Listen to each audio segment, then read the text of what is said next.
วนเล็กปห้าหน้า85เดินซอกความใบสุดความใบนี่เขียนเป็นภาษาเป็นบีเนาะความใบเท่าระยะทางห้างให้เวลาระยะทางนี่ไม่ลด s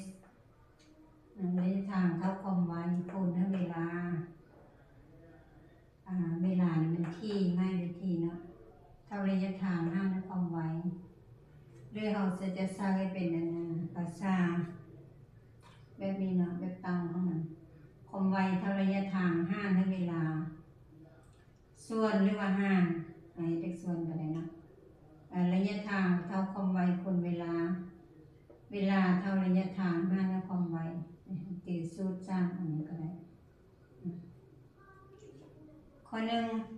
จงเขียนตื่นใส่ก่อนมุกเจ็ดซากนี้ให้ถูกต้องมีรถใหญ่ที่เล่นด้วยความไว60 กิโลเมตรต่อชั่วโมงหรือว่าเขาจะเขียนเป็นภาษา60 กิโลเมตรต่อชั่วโมงไม่ดูเนี่ยนี้นะไม่ก็ว่ารถใหญ่คันนี้เล่น60 กิโลเมตรไหนก็ถ้าตื่นสนิทเลยเขาก็ตื่นเป็น1 เนาะ1 ชั่วโมงต่อชั่วโมงเลย60 กิโลเมตรใน1 ชั่วโมงข้อ2อันนี้มีรถตุ๊กๆที่เล่นด้วยความไว703 เมตรต่อนาทีแต่ไม่คำว่ารถตุ๊กๆคันนี้เล่น703 เมตรไหนก็ได้ตื่นสนิทเขาก็ต้องเป็น1 นาทีเนาะต่อนาทีแต่เป็น1 นาทีวันนี้ข้อ3น้อยวันนี้ระยะทางต่อนาทีของรถใหญ่อยู่ข้อ1นี่เนาะมันจะเมนจากกิโลเมตรระยะทางตอนนั้นจะเป็นจากกิโลเมตรเนาะระยะทางต่อนาทีนะข้อที่1อันนี้เป็นระยะเป็นความไวเป็นกิโลเมตรต่อชั่วโมงเนาะก็ไม่ประมาณ1 ชั่วโมงเป็นไปได้ระยะทางเป็น60 กิโลเมตรเนาะวันนี้เป็นท่า1 นาทีมันจะไปได้ระยะทางเท่าไหร่ใน1 นาทีนะวันนี้เอาก็มาซอกเอาความไวนี้เนาะมาซอกในความไวนี้เท่า60 กิโลเมตรต่อชั่วโมง1 ชั่วโมงมี60 นาทีนะเอาเปลี่ยน1 ชั่วโมงเป็น60 นาทีก็เป็นอันเดียวกัน1 ชั่วโมงกับ60 นาที60 กิโลเมตรเป็นเก่าเนาะใน60ก็ออกไม่คำว่าความไวจะเป็น1 กิโลเมตรต่อ1 นาทีนะ1 นาทีเราจะเขียน1กับอะไรบ่เขียนกับอะไรนี่ก็ไม่มีความหมายมันเป็นกิโลเมตรความไวเนี่ยมันคิด1 กิโลเมตรต่อนาทีต่อ1 นาทีความไวสุดความไวเป็นเท่าระยะทาง5 นาทีเวลาก็ไม่คำว่าเวลา1 นาทีนี่มันไปได้ระยะทางเป็น1 กิโลเมตรเนาะฉะนั้นเรามาตอบก่อนสมัยทางเป็น1 กิโลเมตรนะใน1 นาทีรถใหญ่ไปได้1 กิโลเมตรวันนี้คนมาถามอีกเป็นระยะทางต่อวินาทีของรถตุ๊กๆอยู่2เอารถตุ๊กๆอยู่ข้อ2นี่เนาะอันนี้ความไวของมันเป็นต่อนาทีอันนี้นะรถตุ๊กๆเล่นใน703 เมตรต่อนาทีใน1 นาทีวันนี้เพิ่นถามมันสิเป็นเล่นได้เท่าไรเมตรในต่อ1 วินาทีวันนี้ระยะทางต่อวินาทีของรถตุ๊กๆมันสิเมียนเท่าไรเขาต้องมันมาแก้กับแน่นี่เนาะความไวก็เท่ากันระยะทาง703 เมตรต่อ1 นาทีวันนี้เราก็มีแต่แตก1 นาทีมันมี60 วินาทีก็เท่า703 เมตรแล้ว60 วินาทีเอา5ออกมาก็มันออก12 เมตรต่อวินาทีความไวเท่าระยะทาง5 เวลาก็ไม่ประมาณระยะ1 วินาทีเมนรถตุ๊กๆคันเล่นได้12 เมตร ฉะนั้นเราก็มาต้องมาตอกมันแมน12 เมตรใน1 วินาทีระยะทางมันไปได้มัน12 เมตรนี่นะตอกมันข้อ 2มีคนที่ย่าง350 เมตรในระยะเวลา5 นาทีคำถามมีอยู่3ข้อน้อยนะระยะทางต่อนาทีของคนผู้นั้นผู้นี้เป็นจักเมตรไปเอามาตอบกันระยะทางต่อนาทีของคนผู้นี้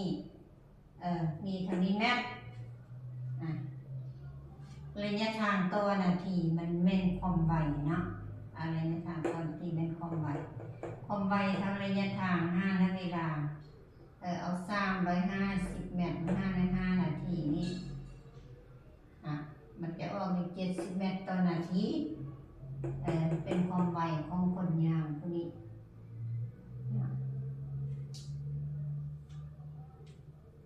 ระยะทางต่อนาทีของคนพวกนี้เนี่ยจากเมตร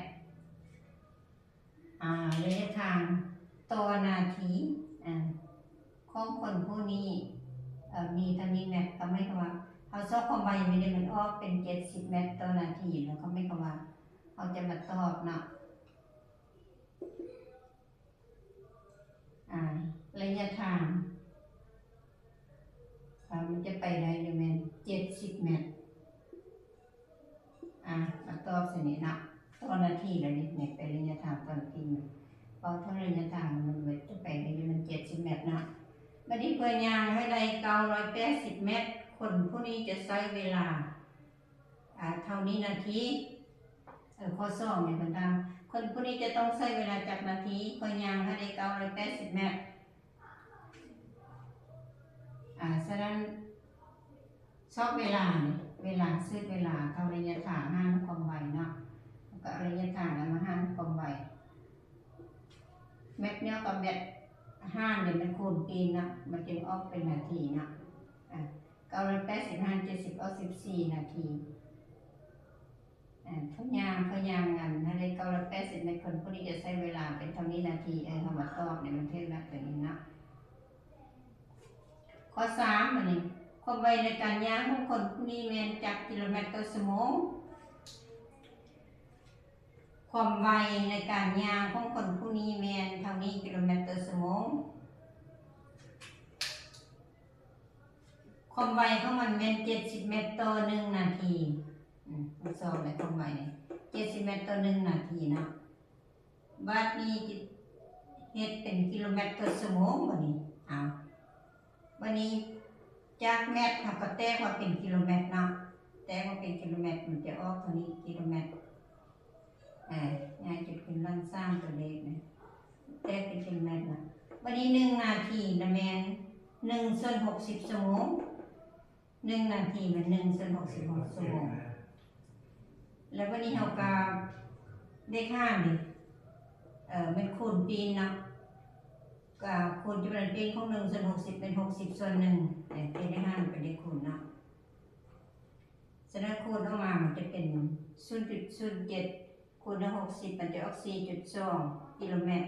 ต่อ1 ชั่วโมงนี่1นี่เราบอกเขียนกันได้จะเป็น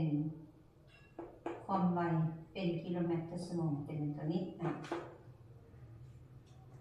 วันนี้ข้อ 3อันนี้ข้อ 3มีรถไถ2 คันรถไถ A ไถได้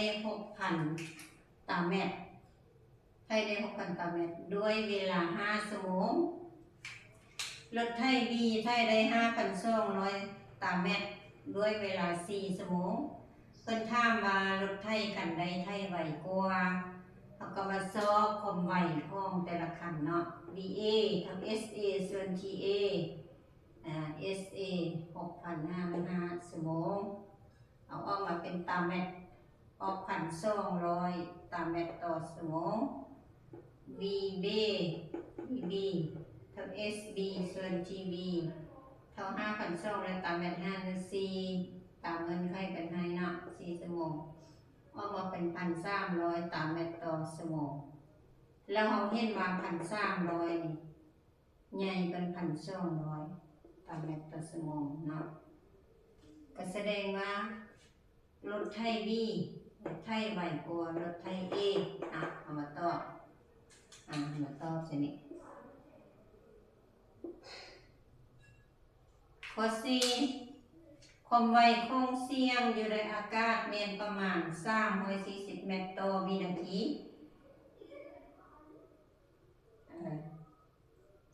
เสียงมันดังเครื่องนะเสียงนะ